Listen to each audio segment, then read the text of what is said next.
المرسلين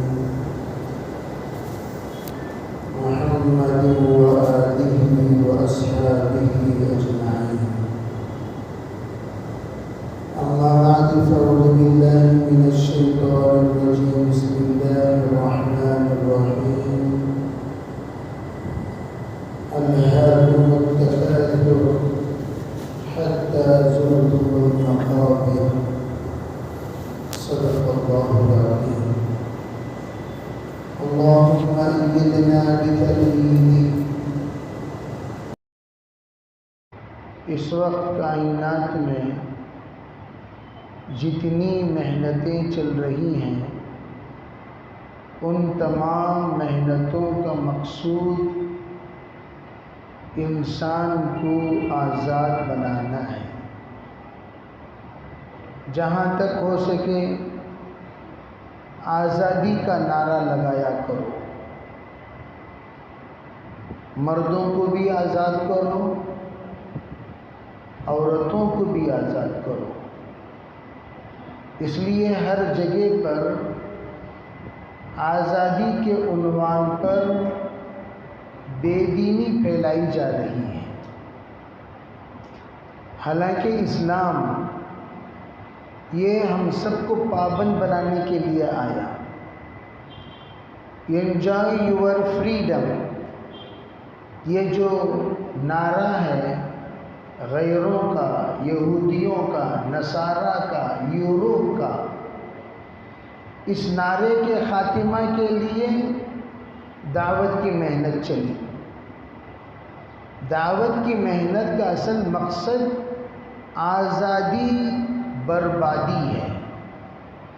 آزادی کو ختم کرو، پابندی اپنے اندر لایا کرو. کھانے میں، پینے میں، پہننے میں، اوڑھنے میں، چلنے میں، پھرنے میں آزادی ختم کرو. جتنا تم آزاد بن کر رہو گے اتنا تمہارا دل بھی آزاد ہوگا، دماغ بھی آزاد ہوگا، سوچ بھی آزاد ہوگا، فکریں بھی آزاد ہوں گی، اور ان تمام کے اندر سے پابندیاں ختم ہوں گی.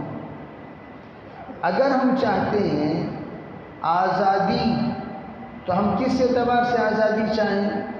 علماء فرماتے ہیں ایمان پر چلنے کے اعتبار سے آزادی چاہو، نماز پڑھنے کے اعتبار سے آزادی چاہو، قرآن کی تلاوت کے اعتبار سے آزادی چاہو، ذکر اور فکر کے اعتبار سے آزادی چاہو. جتنا اسلام پر عمل کرنے کے لیے گنجائشیں نکل سکتی ہیں اس میں آزادی چاہو. اور دعوت کا مقصد ہی یہی ہے کہ ہر انسان اپنے اندر ایسی پابندی لائے کہ اس کے ظاہری اعتبار سے آزادی ختم ہو جائے. اور جہاں آزادی آ جاتی ہے وہاں پر آدمی آوارہ ہو جاتا ہے. ہر اعتبار سے آوارہ ہو جاتا ہے. سوچ کے اعتبار سے بھی آوارہ، جذبات کے اعتبار سے آوارہ، خلوت کے اعتبار سے آوارہ، جلوت کے اعتبار سے آوارہ، جس کو ہم آوارہ گردی کہتے ہیں. آوارہ گردی نافرمانی کو کہا جاتا ہے. اسی لیے علماء کہتے ہیں نیکی کرنے سے بڑی نیکی گناہوں کو چھوڑنا ہے.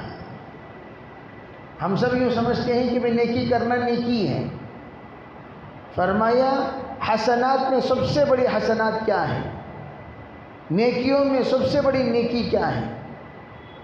ثواب میں سب سے بڑا ثواب کیا ہے؟ ایسا ثواب جو جنت کے قریب کرنے والا ہو.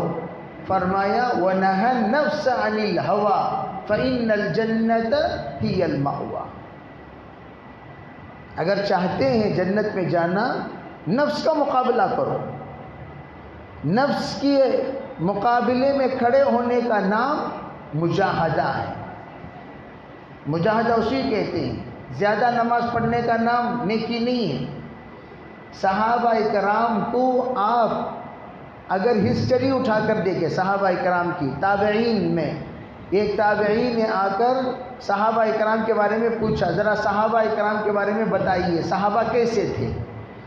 ایک عجیب بات بتائی انہوں نے. کیا بات بتائی؟ وہ یوں کہنے لگے آپ یوں سمجھ رہے ہیں صحابہ بہت روزے رکھتے ہوں گے، بہت نمازیں پڑھتے ہوں گے، بہت زیادہ نمازیں پڑھتے ہوں گے؟ فرمایا نہیں، ما کان اکثر منکم صلاۃ ولا صیاما۔ عجیب بات کہی انہوں نے، کہا تم لوگوں سے زیادہ صحابہ نہ نماز پڑھتے تھے نہ روزہ رکھتے تھے، تم لوگ تو نماز پر نماز، نماز پر نماز، نماز پر نماز، خوب نمازیں پڑھتے ہو،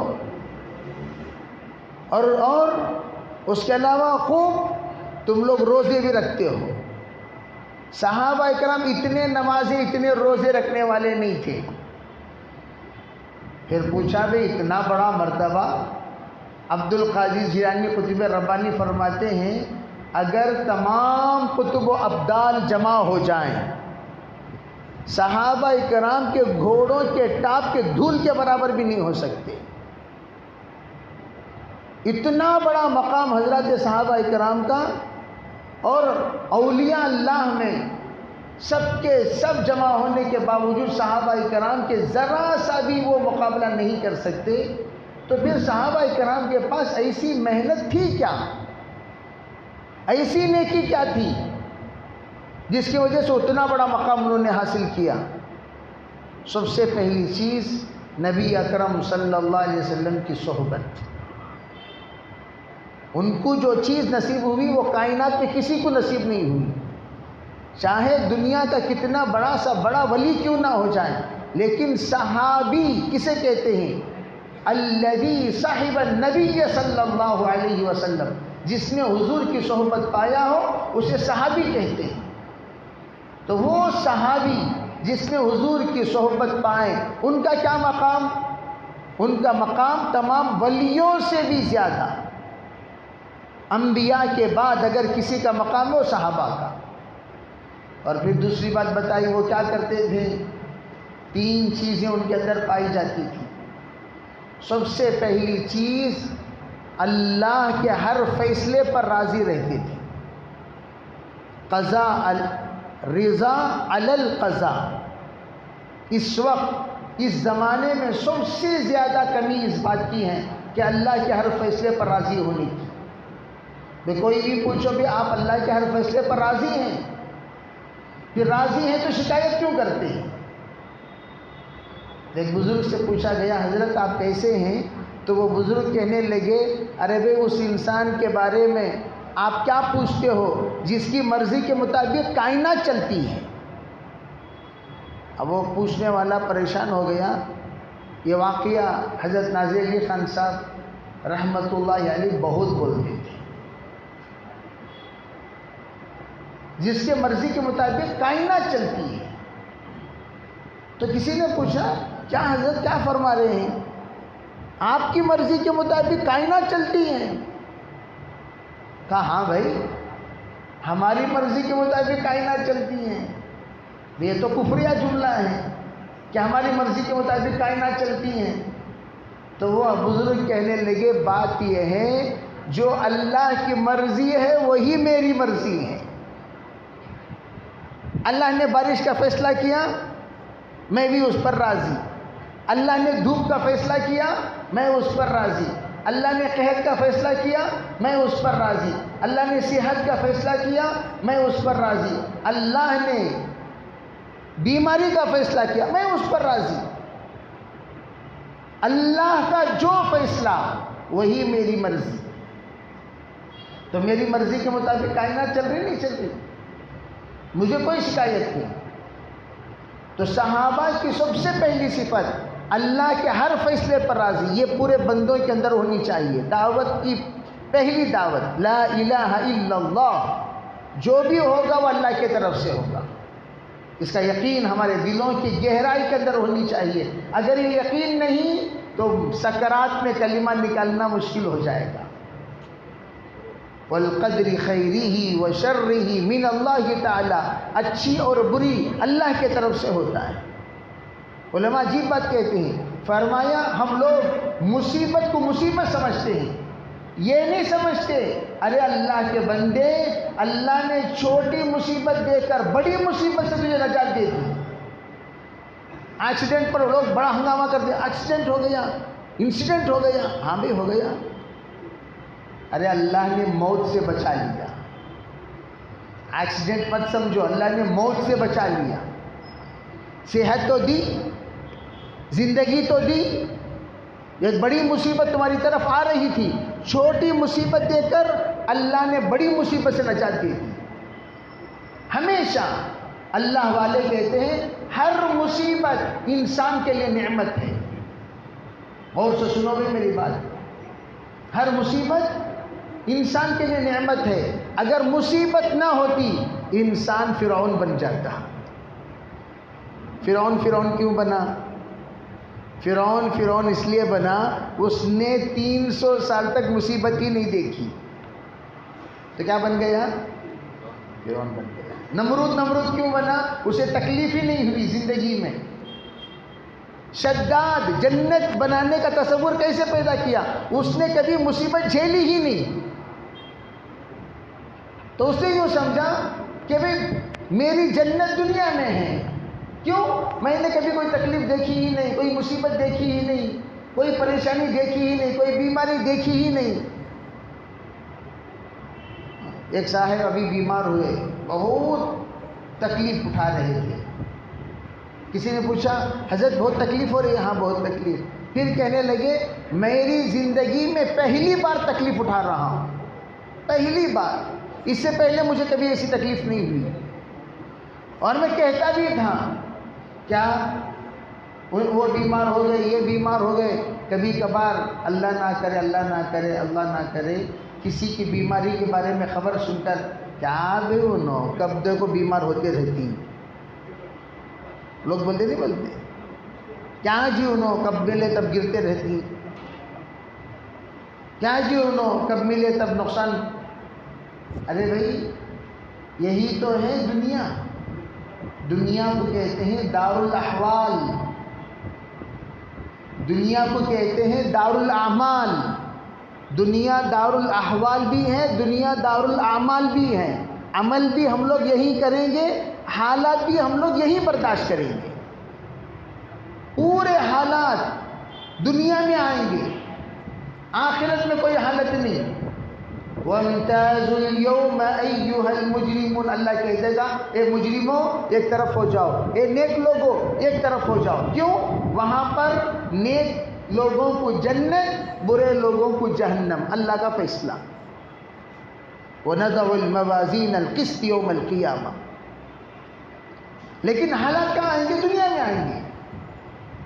علماء فرماتے ہیں جب اللہ کسی بندے کو مقام علیہ دینے کا فیصلہ کرتا ہے، بلند مقام، تو اللہ دیکھتا ہے کیا اس کے اعمال کے پاس نیکیاں ہیں، کتنی نیکیاں ہیں، نیکیاں دیکھیں،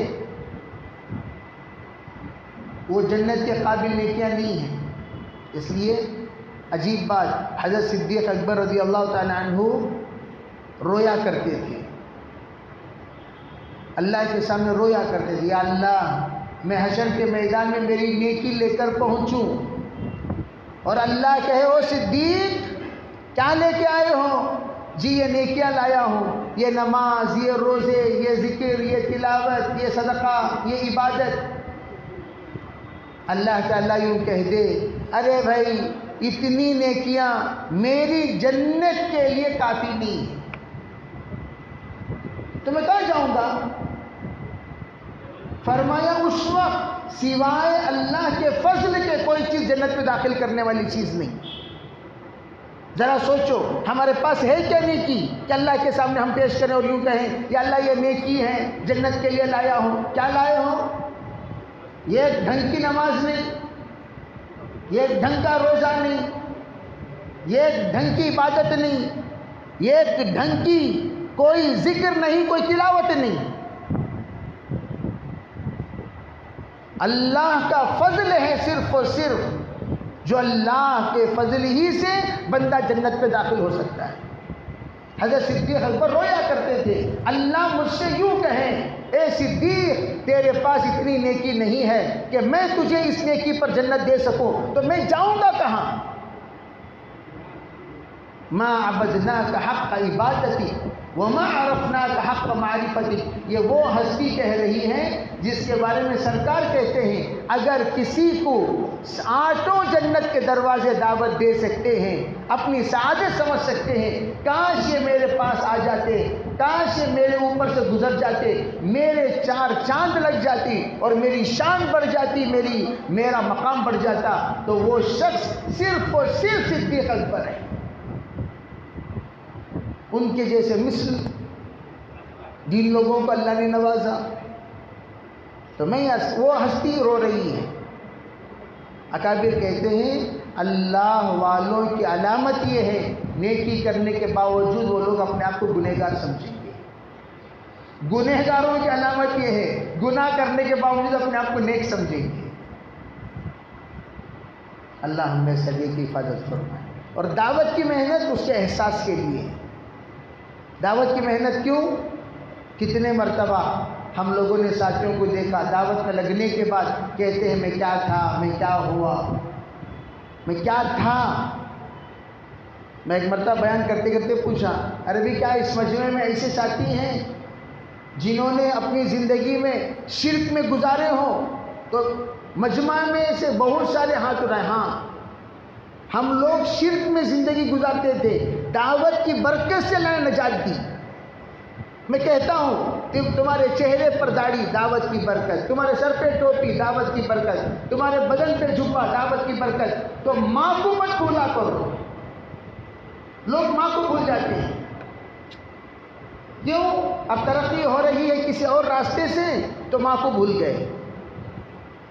ارے بھائی اللہ سے تعارف تمہارا کس نے کرایا؟ دعوت نے کرایا.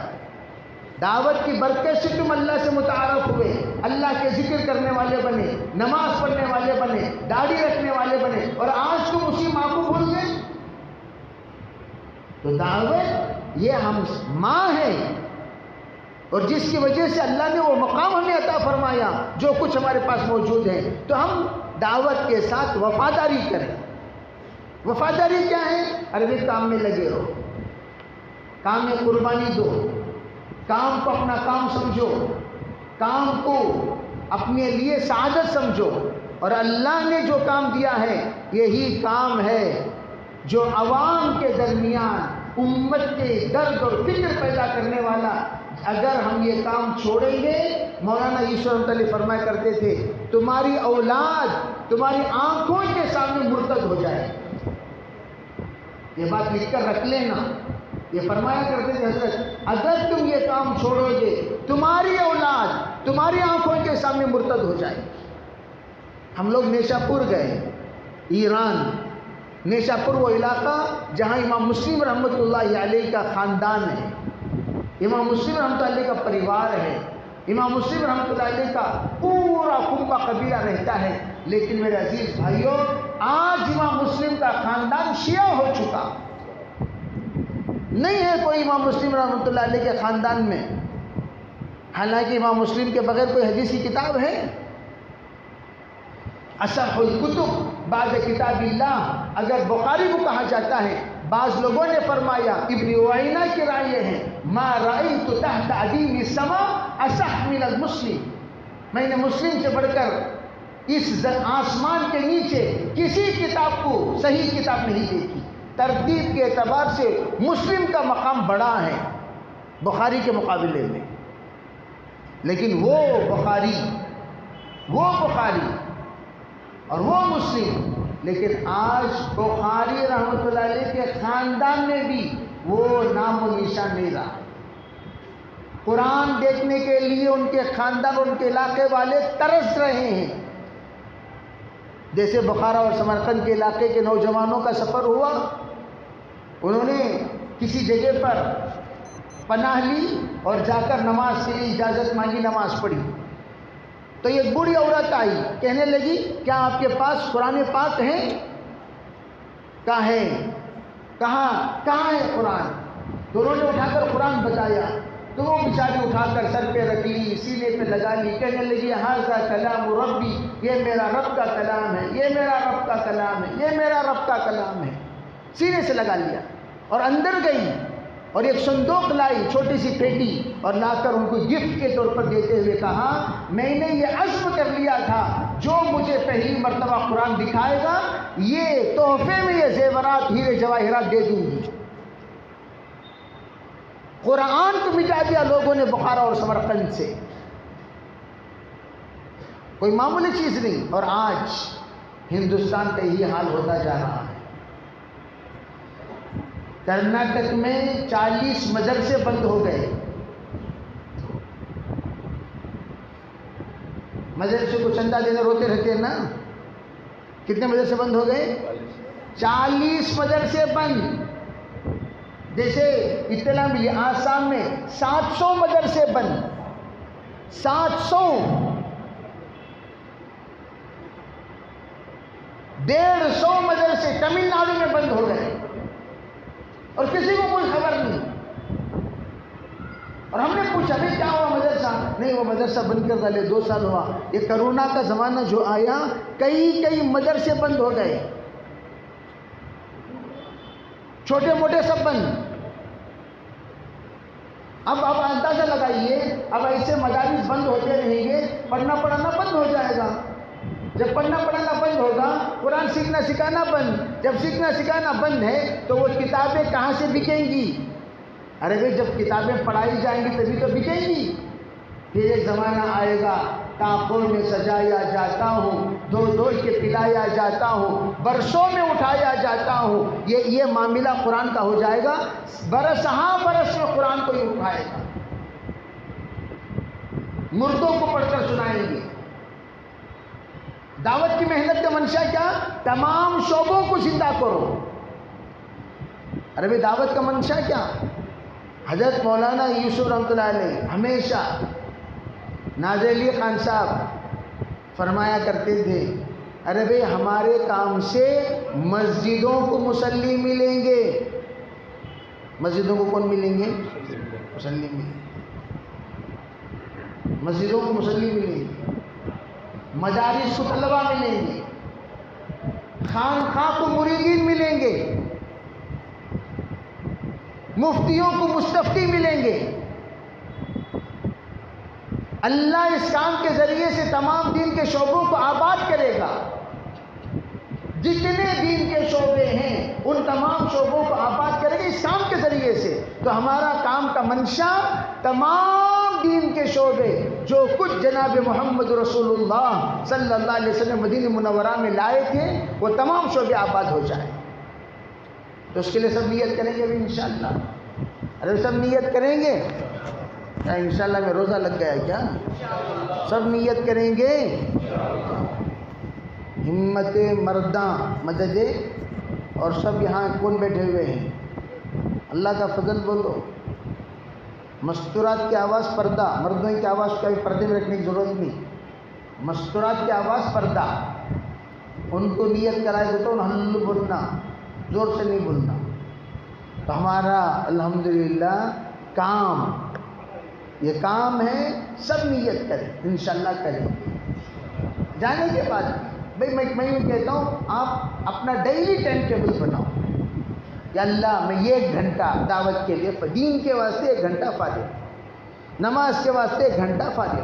2.5 گھنٹہ بولتے ہیں، لگاتا کوئی نہیں، چپکے سے بولتے ہیں 2.5 گھنٹہ لگاتے تو اب تک یہ ماحول نہیں دیکھتے۔ میں یوں کہتا ہوں جتنا سچے دل کے ساتھ تم دے سکتے ہو، شرافت سے دو، سچے دل کے ساتھ۔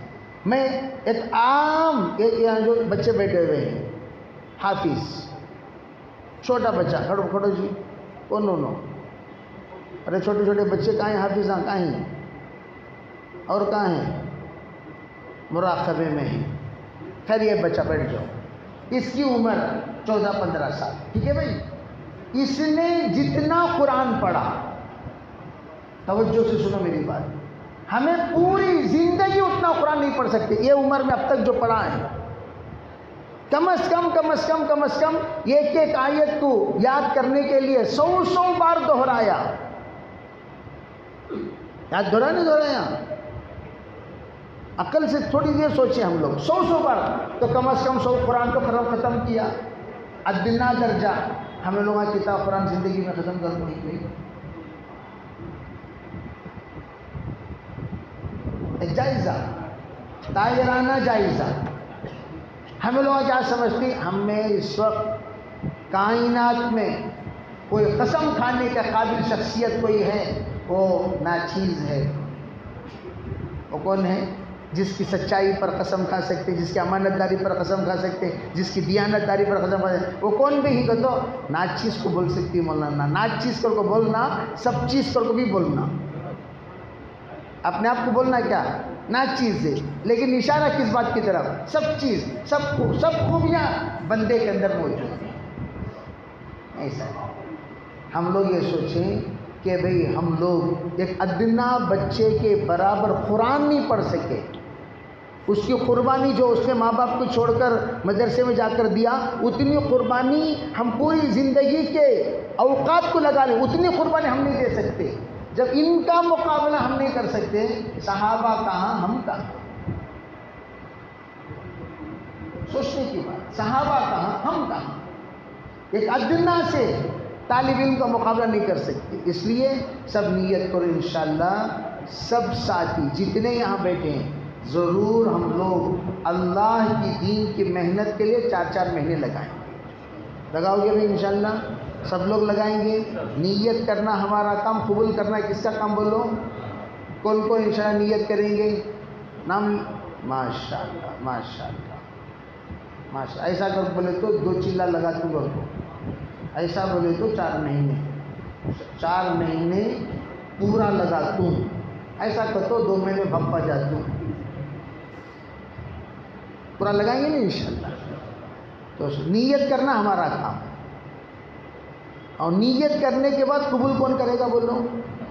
لیکن نیت پکی ہونا، نیت پکی۔ ہم لوگ ایران میں تھے، تہران میں جاتے ہی انہوں نے بولے حضرت آج علماء کرام کا جوڑ ہے، آپ بات کیجئے۔ میں بات کیا، بات کرنے کے بعد ہمارے یہاں علماء کا جوڑ کو تو کیا کرتی، 3 سال کی نیت کراتی۔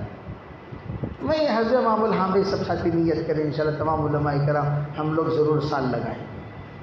کان میں آپ مولانا بولے، مولانا جی یہ سال والے بھی 3 سال لگائے، سو لوگ جوڑ کو ہی سال والے نہیں، کون جوڑ کو ہی 3 سال لگائے، سو علماء کا جوڑیے۔ وہ مجھے پہلے نہیں بولے، ورنہ میں بات بھی نہیں کرتا ہے نا بھائی؟ کیا بول رہے کان میں آ کر؟ آپ ان کو سال نہیں، یہ کتنے سال؟ 3 سال لگائے، سو علماء کرام 700 کی تعداد میں تھے۔ تو پڑوس ممالک ہم سے کام جہاں پر گیا، انہوں کہاں کی چلے گئے دین میں۔ ایک ساتھی ہمارے ساتھ عبدالعزیز، وہ بیچارے کو کیا کیے، وہ کرد قبیلے کا واقعہ تعلیم میں حضرت لکھتے ہیں۔ کرد قبیلے ڈاکوؤں کا قبیلہ تھا، وہ کردستان کو یہ لوگوں کی جماعت گئی، وہ کرد قبیلے کے ایک مولانا میرے ساتھ ایک چلا لگائے، بڑے عجیب لوگ، بڑے بہادر لوگ۔ تو وہ جماعت جب گئی تو کرد والوں نے کہا ارے جماعت یہاں سب نہیں آنا۔ کردستان کے لوگ جا کر شکایت کے پولیس اسٹیشن میں، جماعت کو اٹھا کر پولیس اسٹیشن میں ڈال دیے، ان کو دھمکی دیے، دیکھو شرافت سے تو بولو واپس چلے جاؤ، نہیں جیل میں ڈال دی، جیل میں ڈالو، پرواہ نہیں۔ اب انہوں لوگ پریشان کہہ رہے ہیں جیل میں ڈالو، پرواہ نہیں کرانا۔ اب یہ بیچاروں کا نیت کیا تھی وہ سنو، یہ لوگ باہر تو ملنے نہیں دے دی، جیل میں کوئی روکتا کیا ملنے، روکتا کیا بھائی؟ جیل میں پورے قیدیاں پڑے ہی نا، 2000 کی تعداد قیدیاں ہی۔ اگر پورے سال جیل میں 2000 تعداد قیدیوں سے ملاقات ہو گئی تو کامیاب ہو گئے نہیں ہو گئے؟ ان کا پلان وہ، انہوں جا کر جیل کو چلے گئے، نکلنے کو تیار نہیں۔ اب انہوں بول رہے ہیں باہر نکل کو جاؤ، تو نہیں ہم لوگ نہیں جا رہے، یہیں رہیں گے۔ کیوں؟ کام شروع ہو گیا۔ تو وہ مولانا کہنے لگے میری بھی ملاقات اس جماعت سے جیل میں ہی ہوئی، چھوٹی چھوٹی باتوں کو اٹھا ڈالا دی جیل میں، اور اللہ کا کرنا ایسا ہوا پورے کردستان کو سنبھالنے والے لوگوں کو اللہ نے جیل میں تیار کیا۔ اور جس وقت وہ لوگ ریلیز ہو کر نکلے، ان کی 1 سال 1.5 سال کے بعد یہ لوگ بھی نکل رہے ہیں، ان کے ساتھ یہ لوگ بھی نکل رہے ہیں، پورے دائی بن کر نکل رہے ہیں. اللہ کیسا کام لیتا ہے دیکھو, انہوں نے ڈالے سے کہا, اللہ نے کام کہاں لیا. ایک مولانا جیل میں تھے, کہنے لگے میں جیل میں تھا, مجھے کوئی افسوس نہیں.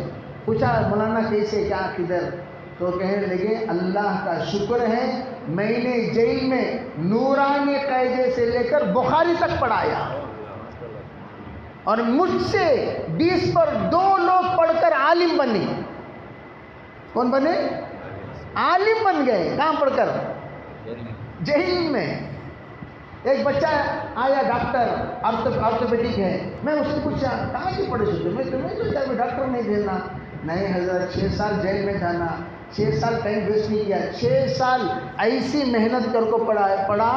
الحمدللہ اللہ تعالیٰ نے مجھے یہ ہنر دے دیا. جتنے جیلرز ہیں ان کی ٹریٹمنٹ اتنا بہترین کیا, اتنا بہترین کیا. میرے ہنر کو دیکھو نہ تو جابا گھر کو گزارتے. کہاں سیکھے انہوں؟ دین سیکھنے کی جگہ. یعنی جو انسان سزا, دیکھو ٹائم ویسٹ کرنے والا مسجد میں ویسٹ کرتا, ٹائم سیو کرنے والا جیل میں بھی سیو کرتا. یہ بتانا چاہ رہا ہوں. جس کے دل کے اندر درد ہو, فکر ہو, کڑن ہو, نیت ہو, وہ جہاں بھی رہے گا کام کرے گا. اور جس کے دل کے اندر درد نہ ہو, کڑن نہ ہو, انہیں کعبۃ اللہ میں رہا تو بھی کام کرتا نہیں, مدینے میں رہا تو بھی کام کرتا نہیں. انہیں اسٹیچو سکا, خاموش, ہٹائے گا تو ہٹتا, بلائے گا تو آتا, ہٹائے گا تو جاتا, بس اتنا اس کے ساتھ ختم. دمڑی کا فائدہ نہیں اسے. تو کہو انشاءاللہ ہم لوگ مردوں کی طرح زندگی نہیں گزاریں گے, زندوں کی طرح گزاریں گے انشاءاللہ. کریں گے بھائی؟ اس کے لیے سب ساتھی تیار ہیں انشاءاللہ. تو کم از کم بیرون, اب جو ساتھی بیرون سے ہم لوگ شروع کرنا. بیرون پہلے شادی کرنے کی نیت کرنا, جیسے کہتے نہیں. پھر شادی کرنے کے واسطے کیا کیا ہونا, وہ سب ڈیٹ فکس کرنے کے بعد تیاری شروع ہوتی. ایسا نہ کرتے سو پہلے کیا بھائی لڑکا پسند, کیا بھی ہاؤ پسند, لڑکی ہاؤ پسند, الحمدللہ. بولنے کے بعد وہ کیا کیا رسم کرنا ہے, وہ رسم کرنے کے بعد ڈیٹ فکس کرتی. انشاءاللہ مارچ میں فلاں تاریخ میں ڈیٹ فکس کریں گے. وہ فکسنگ کے بعد تیاری شروع ہوتی. اس طرح انشاءاللہ ہم لوگ فکسنگ کریں گے. فکسنگ کیا کریں گے بولو؟ ہاں. بیرون کے لیے کون کون تیار ہیں بولو؟ جو 4 مہینے لگا چکے ہیں وہ بیرون کے لیے بتاؤ کون کون تیار ہے. نام لکھو. بیرون کے لیے بتاؤ. ہمارے جو ساتھی 4 مہینے لگا چکے وہ بیرون کے لیے بتاؤ.